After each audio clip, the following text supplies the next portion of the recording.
Bien, buenos días. En esta oportunidad nos encontramos con el señor Arnoldo Mora Rodríguez y el tema para desarrollar el día de hoy es construcción de la identidad costarricense en el ámbito literario. Arnoldo Mora Rodríguez nació en Costa Rica. Es miembro de número de la Academia Costarricense de la Lengua desde 1996. Hizo su ingreso con la exposición de su discurso titulado Rubén Darío y la estética del modernismo. Es doctor en filosofía por la Universidad de Lovaina, Bélgica. Ha sido ministro de Cultura, docente universitario y director. Ha participado en simposios, congresos, conferencias y mesas redondas acerca de temas relacionados con la cultura, la sociedad, la historia, la política, la teología y la ética. Estos temas han estado orientados a los acontecimientos de su país, en su mayoría. Ha publicado ensayos y revistas en revistas y periódicos, así como también libros. Algunas de sus publicaciones son las siguientes: Monseñor Romero, 1980, Los orígenes del pensamiento socialista en Costa Rica, 1988, Las fuentes del cristianismo social en Costa Rica, 1989, Perspectivas filosóficas del hombre, 1990, Historia del pensamiento costarricense, 1992, La identidad nacional en la filosofía costarricense, 1997, y La identidad de nuestra América, 2001. De igual modo ha sido ganador de los siguientes distintivos: el Premio Nacional Aquileo J. Echeverría y el Premio Joaquín García Monge de Difusión Cultural. Recientemente la Universidad Nacional, UNA, le otorgó el doctor honoris causa. Muy bien, señor Arnoldo. La primera pregunta es la siguiente: ¿a qué se le denomina una identidad costarricense? Se entiende por identidad el perfil propio como nación que adquiere un determinado país, una determinada colectividad y que lo logra a través de la historia. Es decir, cómo se define a sí mismo y se reconoce, porque no basta el definirse a sí mismo, sino hay un reconocimiento en el entorno, en este caso los países de Mesoamérica, eh, como una voz propia, como una manera de ser y de sentir y de realizarse propia. Esto lo logra Costa Rica porque Costa Rica es el único país en América Latina que ha logrado hacer una construcción de su propia historia republicana a partir de de su propia realidad, de una burguesía propia. Ha hecho pues una revolución, lo que se suele llamar en los manuales una revolución democrático-liberal propia, lo que le ha permitido construir el Estado-Nación en el siglo XIX, cosa que ningún país al norte del Ecuador había logrado. El Estado-Nación se construye en los países del Río de la Plata, en primer lugar, en el Cono Sur, a través de dictaduras especialmente feroces. En el caso de Costa Rica se construye fundamentalmente a través de procesos políticos. Es cierto que tuvimos una guerra nacional contra los filibusteros en 1856 que nos permitió tener una voz y una presencia a nivel internacional, a nivel mundial. Y en el siglo XXI construir el Estado social de derecho. El Estado de Derecho en las primeras décadas del siglo XX y luego en la convulsa década de 1940 el Estado social que culminó en la Guerra Civil de 1948 que da origen a la Costa Rica contemporánea. Como usted ve, lo que estoy haciendo es un esbozo de lo que podríamos llamar una filosofía de la historia costarricense, particularmente importante, particularmente útil en el inicio del siglo XXI, porque el siglo XXI pone en evidencia las crisis de los estados-nación y la necesidad de construir un estado planetario, un estado universal como única manera de sobrevivencia de la especie. La guerra nuclear a partir de agosto de 1945, Hiroshima y Nagasaki, que demuestra que la humanidad es capaz de un suicidio colectivo, la destrucción ecológica se hace evidente a partir de la reunión del Círculo de Roma en 1968 con su obra The Limits of the Growth, los límites del crecimiento. Y finalmente ahora la pandemia actual del COVID-19, que por primera vez en la historia tenemos una pandemia absolutamente planetaria. Que cada vez todos los problemas son planetarios. Eso hace que los países deban tener una identidad que cada vez es menos política y cada vez es más cultural. Cada vez esa es la expresión de una sensibilidad colectiva. Esta es la enorme importancia que tiene de que los filósofos nos ocupemos de la identidad de cada nación. Que dicho sea de paso, no es la identidad de la ciudad capital, porque las regiones tienen sus propias culturas. Y ahí que yo, que fui ministro de Cultura, yo dividí el país en 5 regiones, cada una con su expresión cultural, y entendiendo por cultura no solo la literatura o las bellas artes, sino también todas las artesanías y las tradiciones, incluso leyendas, mitos, etcétera, de cada una de las regiones. Y la nación o el país, el Estado nacional más exactamente, se compone del mosaico de todas las regiones. Esta es la función de la filosofía, que, como decía Hegel, debe ser la conciencia lúcida de cada momento histórico. ¿Es posible hallar una identidad costarricense en la producción literaria? Ciertamente, porque la literatura en Costa Rica comienza tardíamente, muy tardíamente. Es un país que piensa primero su propia identidad como nación en el siglo XIX, debe iniciar luego un proceso de alfabetización también muy temprano, a finales del siglo XIX, con la revolución liberal. Con los liberales se hace un proceso de alfabetización, y es dentro de este contexto de las transformaciones liberales de finales, es decir, de la ruptura con la iglesia, que se hace posible la creación de una literatura. Sus raíces, yo hice una investigación larga, extensa, un equipo en la Universidad Nacional. Hicimos una búsqueda de cómo surge la literatura escrita, porque hay la literatura espontánea, la poesía, que recitan los pueblos, o las canciones religiosas, no, pero la literatura escrita, y comienza sobre todo con el ensayo político. Es decir, aquí se introduce la imprenta en la década de 1830, y surgen algunos periodiquitos, digamos, que duraban 3 o 4 ejemplares, pero que tienen el mérito de ser los primeros. Y ahí comienza a darse debate político.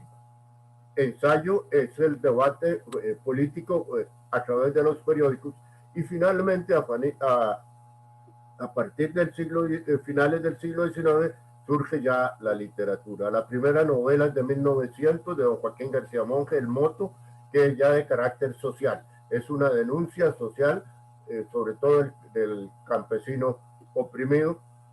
Y a partir de ese momento ya después se da la literatura costumbrista, que usa el lenguaje campesino, pero que tiene como característica fundamental la conciencia de que el país se ha descendido en 2 sectores de sociedad de tipo cultural.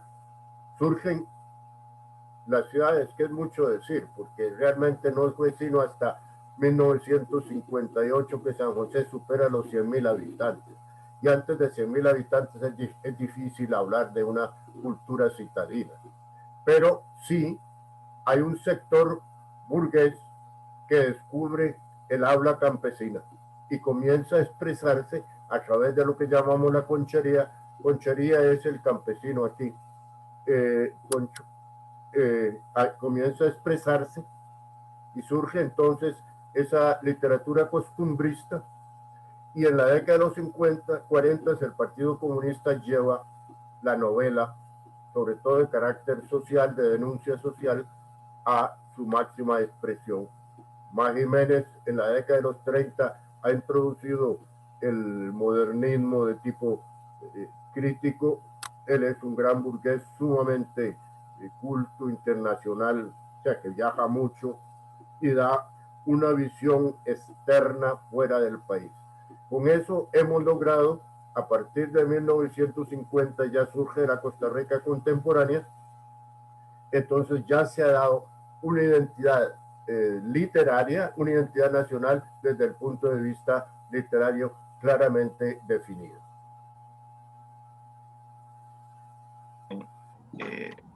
Otra pregunta que le quería formular es la siguiente. ¿Cómo contribuye la Academia Costarricense de la Lengua para la difusión y la conservación de la lengua y la literatura de su país? La Academia ha tenido está cumpliendo 100 años de fundada. Tuvo el mérito de haber honrado, digamos, grandes figuras del punto de vista literario, intelectual, pero también desde el punto de vista político. Algunos de nuestros presidentes, jefes de Estado han sido buenos escritores y se les ha honrado por ser miembros de la Academia. La Academia ha tenido recientemente una evolución en el sentido de que eran las grandes figuras literarias las que ocupaban un sillón en la Academia. Y ahora hay una predominancia de profesores universitarios que han publicado, que tienen una trayectoria, pero que son fundamentalmente lingüistas. Esto significa que el concepto de academia ha cambiado sustancialmente.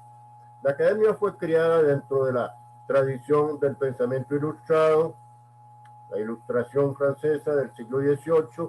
España se afrancesa con la llegada de los Borbones al poder, y sobre todo con el más importante de sus jefes de Estado, que fue Carlos III, que hace la reforma borbónica en la segunda mitad del siglo XVIII, y España sufre el lenguaje, el castellano, que yo no hablo del español, hablo del castellano. O sea, en España se hablan 5 idiomas.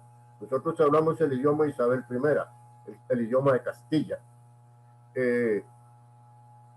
Una profunda transformación, se afrancesa mucho. Y estos países, que son sus colonias, al otro lado del Atlántico, siguen un castellano más en la línea del siglo XVII. Esto significa que nosotros vamos adquiriendo un perfil definido en nuestra lengua, que es propio de la condición subordinada, es decir, de colonia de estos países. Y nosotros en el libro sobre historia de la filosofía latinoamericana, que usted no mencionó, pero que es el primero que se escribe aquí en Centroamérica, ahí en el prólogo defino la diferencia con la filosofía europea o con la filosofía fundamentalmente griega, partiendo de la concepción de la filosofía de la identidad de Leopoldo Sea, el mexicano, que dice, los griegos nunca se preguntaron qué era la filosofía griega, ni los europeos. Nosotros sí nos preguntamos sobre nuestra identidad, porque nuestra identidad ha sido negada por ser colonia y debe ser reconquistada a través de una conciencia de nuestra propia capacidad y de nuestra soberanía. Esto nos ha permitido a finales del siglo XIX construir, crear una estética propia, que es el modernismo, que es fundamentalmente del Caribe y tiene su máxima expresión en Rubén Darío.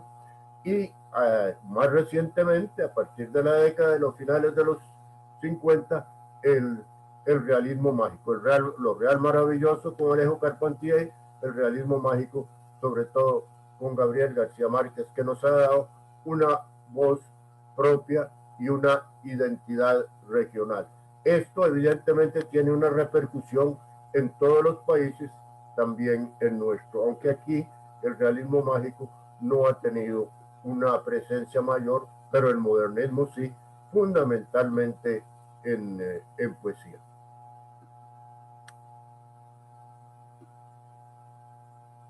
¿Qué libros o autores consideran necesarios para comprender la literatura de Costa Rica? Creo que el aporte, bueno, los libros de historia historia de la literatura, el libro, el aporte mayor, fundamental, lo tiene, ya te doy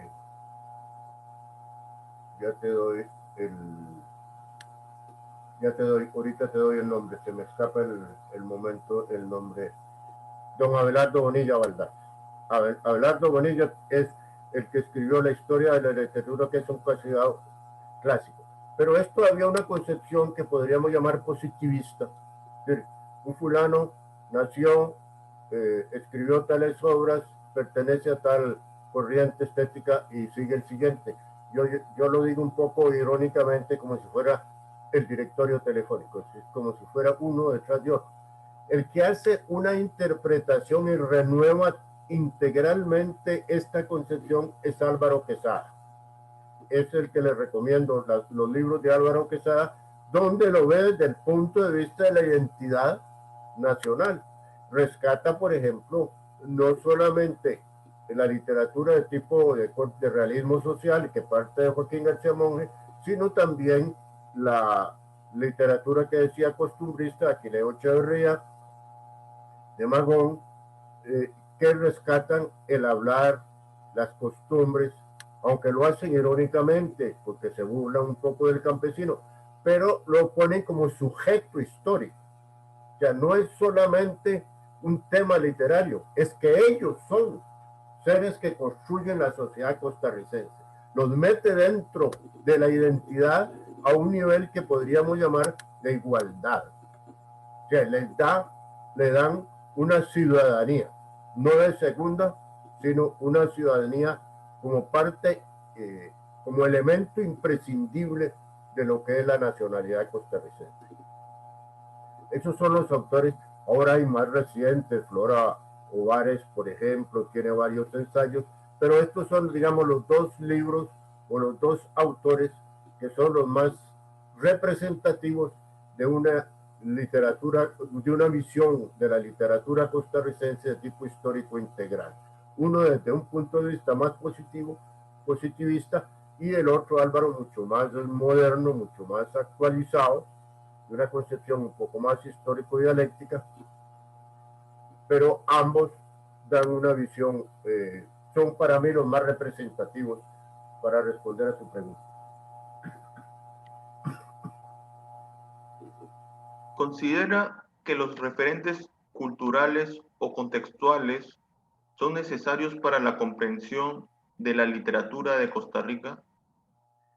De toda literatura, y no solo de toda literatura, de toda obra, cualquiera que éste sea, también de la filosofía. Un autor no se puede entender fuera de lo que los alemanes llaman la Sitzungen-Leben, el contexto histórico. ¿Por qué? El libro, digamos así, lo da el texto, lo dice lo que un autor piensa. Pero la pregunta, ¿por qué piensa así? ¿De dónde viene que piense así? ¿Bajo del cielo? No, eso lo da el contexto, entonces da el sentido, la significación. O para emplearlo en un lenguaje más bien de teoría del texto, de teoría del lenguaje, podríamos decir que el contexto nos da la hermenéutica. Es decir, nos da el sentido o la interpretación. Porque toda obra sea, repito, literaria, filosófica, literatura en todas las formas, poesía, novela, dramaturgia, ensayo, etcétera. Y responde, lo mismo la ciencia, el desarrollo de la ciencia positiva, responden a preguntas que no son individuales. Son preguntas que fueron formuladas en su época y en su momento, y por ende no se pueden entender si no se entiende cuál es la pregunta que originó esta respuesta. Este libro no se escribió porque se escribió, porque yo a las 12 de la noche o a las 3 de la mañana no tenía nada que hacer, entonces pues escribir un libro. No, un libro se escribe porque responde a la sensibilidad, responde a las inquietudes, responde a los interrogantes y a los desafíos de una determinada época. Sin entender ese contexto histórico, no podemos entender que caemos en una interpretación fundamentalista. Un texto sacado fuera de contexto dice lo que a mí me gusta y me gustaría que dijera. Eso es totalmente subjetivo, eso no es mínimamente racional.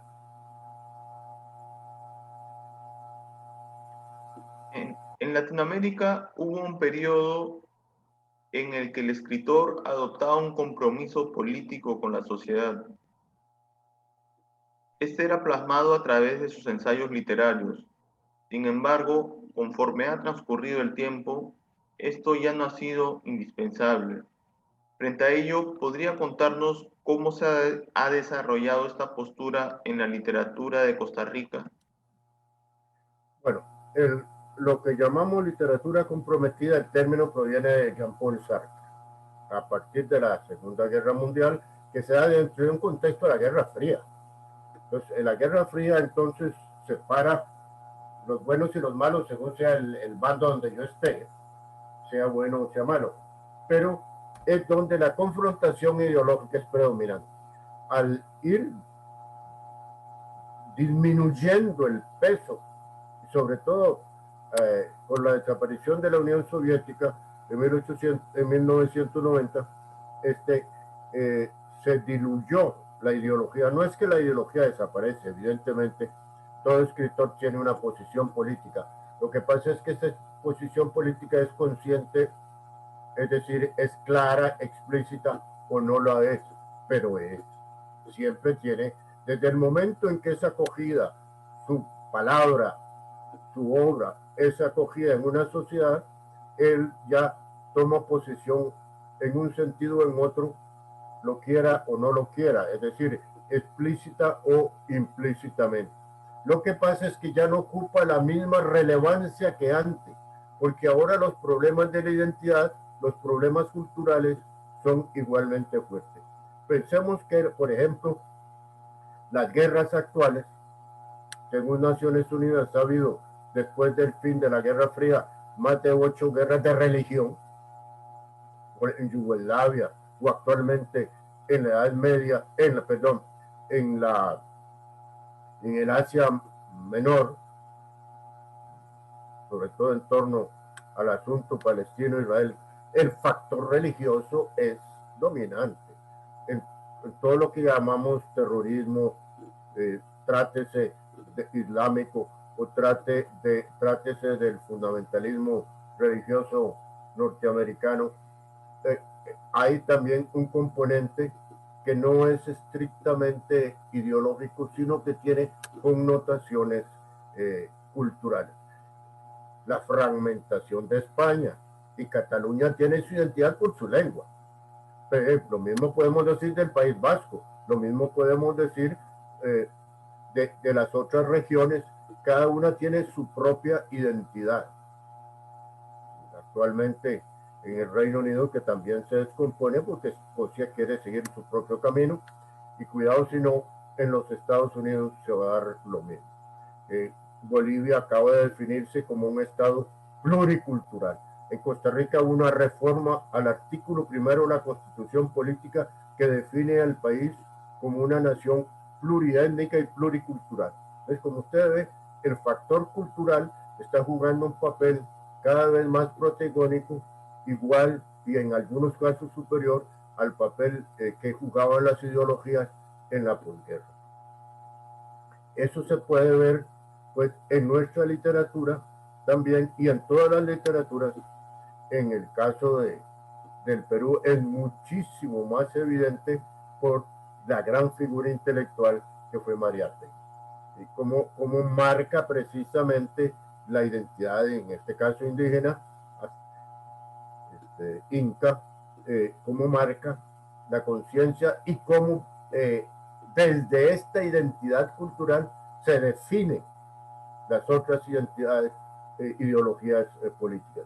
En nuestro caso también comienzan a darse cada vez más, y se dan cada vez más, no solo literaturas regionales, cosa que ya venía dándose desde el costumbrismo de la década de los 20, sino que con una conciencia de ruptura respecto del poder central, del poder central, que no es solamente una cultura desde el punto de vista de las clases sociales del marxismo, sino también desde el punto de vista de las identidades. De nuevo, no existe una identidad en una nación, sino que desde el punto de vista cultural las identidades son regionales. Bien. Finalmente, ¿qué proyectos tiene en la actualidad? Bueno, ya yo tengo 84 años, ya no estoy para escribir grandes obras, ya he escrito una docena de libros. Básicamente yo cultivo el ensayo, es lo mío, razón por la cual yo soy miembro de la Academia de la Lengua, y fundamentalmente lo que mantengo es el ensayo, profundizar el pensamiento dialéctico, que es lo que me interesa, y los temas que he mencionado aquí, como los temas de la identidad. Lo que me interesa, por ejemplo, la crítica literaria, no es la producción, o sea, no es lo cuantitativo, sino escoger aquellas obras, aunque no se les dé mucha importancia, aunque no sean muy grandes, pero que representan una novedad, que dicen algo nuevo, algo diferente. No me importa si escribió un libro grande o un libro pequeño, no me importa si trató este tema o este otro, no me importa si es poesía, si es novela o si es ensayo, me importa que diga algo diferente. Me importa que represente una ruptura. Lo que me interesan a mí son las rupturas. ¿Por qué? Porque vivimos en un mundo donde la cultura occidental ha dominado el planeta, pero la hegemonía política de Occidente se derrumba ante el surgimiento de las grandes potencias orientales, especialmente China, pero también Rusia emerge, y América Latina también emerge con sus propias revoluciones. Usted ve la gran revolución cultural, política, que representa el triunfo de Pedro Castillo en Perú. Nadie podía, pero nadie hace un año podía imaginarse eso. Estamos viendo lo novedoso, lo diferente. Estamos viendo rupturas en todos los campos. Eso es lo que me interesa. Claro, es un momento de gran dispersión. Llegará un momento, lo que Teilhard de Chardin llamaba divergencia, llegará un momento en que habrá la convergencia, que se vayan centrando. Yo pienso y sueño que tiene que haber un gobierno central, que Naciones Unidas tiene que democratizarse, porque si no la especie sapiens va a desaparecer. ¿Qué es lo característico de este siglo XXI? Es que tenemos que tomar decisiones a la luz de nuestra propia capacidad autodestructiva global, en lo ecológico, en lo político, y entonces debe llevarnos como primer paso a una identidad cultural. Por eso me interesa en los ensayos que escribo. Si usted me deja su dirección electrónica, yo se los puedo mandar. Yo soy del consejo asesor de los suplementos culturales del periódico, del semanario Universidad de la Universidad de Costa Rica. Ahí escribo regularmente, pero mi enfoque es fundamentalmente, como le digo, buscar lo diferente.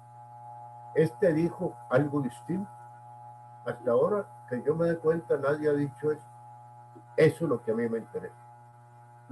¿Por qué? Porque está surgiendo un mundo nuevo, una humanidad nueva. Poco importa que el autor que escribe esto esté consciente de eso. No me interesa que esté consciente. Si está consciente, pues muy bien. Pero si no está consciente, pues el crítico, que en mi caso, se encarga de darle conciencia. Mire, usted lo que está haciendo es esto. Me acuerdo de un gran escritor, muy amigo mío, don Joaquín Gutiérrez Mangel, que se dedicó al final de su vida a traducir las grandes tragedias de Shakespeare y escribió un gran prólogo. Pero el prólogo no es lo que tradicionalmente usted hace cuando usted traduce una obra. Dice, bueno, yo encontré que esta obra, sobre todo si es un clásico, fue traducido por este, por el otro, pero yo creo que yo tengo que hacer esta traducción porque no me satisfacen las otras traducciones o porque yo respondo a necesidades, digamos, didácticas en las universidades y colegios que tengan en nuestro idioma este autor clásico, etcétera. Eso es lo que se hace en un prólogo. Pero Joaquín lo que hacía era dar una definición y un concepto de cultura, de literatura, de teatro, de tragedia, lo que Shakespeare. Entonces yo hicimos una mesa redonda de él y yo me dediqué no a sus obras literarias, sino a los prólogos de las tragedias que él había traducido de Shakespeare. Y le digo, estos son auténticos ensayos, entendiendo por ensayo literatura de ideas. Y él me dice, mira, hombre, yo no había pensado en eso. Le digo, no, es que un escritor no tiene que pensar en lo que es. Él hace lo que hace. El crítico es el que le dice, usted está haciendo esto, usted está haciendo lo otro. Esa es nuestra función. Mi función como crítico actualmente es destacar los perfiles originales de determinadas obras que van apareciendo en el mercado. Ahora hay montones, porque ahora cualquiera puede tener una imprenta en su casa y puede producir los libros por su cuenta como quiera. Entonces, aquellos que llegan a mis manos como asesor editorial de los suplementos culturales del semanario Universidad, yo escojo aquellos que me parecen una voz original diferente, para que se pueda destacar la pluralidad de expresiones en un momento en que la humanidad, no solo los países o las regiones individuales, sino la humanidad en conjunto busca su propia identidad. Esa es, digamos, mi inquietud, mi preocupación y mi interés fundamental. Listo, señor Arnoldo. Entonces, habiendo usted respondido las 7 interrogantes que le he manifestado, doy por terminada la entrevista. Y bueno, ante ello reitero mis agradecimientos por el tiempo que se ha tomado, ¿no? Por, digamos, esta doble horario prácticamente que hemos tenido debido a que ayer hubo una confusión de, de cómo se llaman, de horas y demás, ¿no? Pese a que ya lo había apuntado en el correo, ¿no? Ya estaba la fecha y después, bueno, se perdió digamos, el horario que ya habíamos establecido, pero bueno, gracias por haber accedido a esta segunda oportunidad y le agradezco bastante esta información que usted me ha brindado con respecto a las interrogantes, han sido de utilidad. Y como ya le había hecho recordar en un primer correo, la finalidad de esta entrevista es que termine plasmada en una publicación en revista indexada. Entonces, luego me voy a encargar de transcribir esa entrevista y dependiendo de la cantidad de palabras la voy a llevar a una revista universitaria en este caso, ¿no? Ya tengo la experiencia de haber publicado en algunas revistas, ¿no? Y ya sé más o menos cómo poder ingresar su gran contribución, ¿no? Con respecto a la literatura y la filosofía costarricense, ¿no? Y bueno, eso sería todo por hoy. Muchas gracias por su tiempo y por todo lo que han manifestado. Con muchísimo gusto, espero que haya satisfecho sus inquietudes con mis respuestas y con muchísimo gusto, si publica algo, pues me gustaría que me lo hiciera saber, ya que usted tiene mi correo electrónico y con mucho gusto estoy a su disposición para seguirnos comunicando de lo que usted considera conveniente, y por supuesto le deseo el mayor de los éxitos. Listo, señor Arnoldo. Muchas gracias. Nos vemos.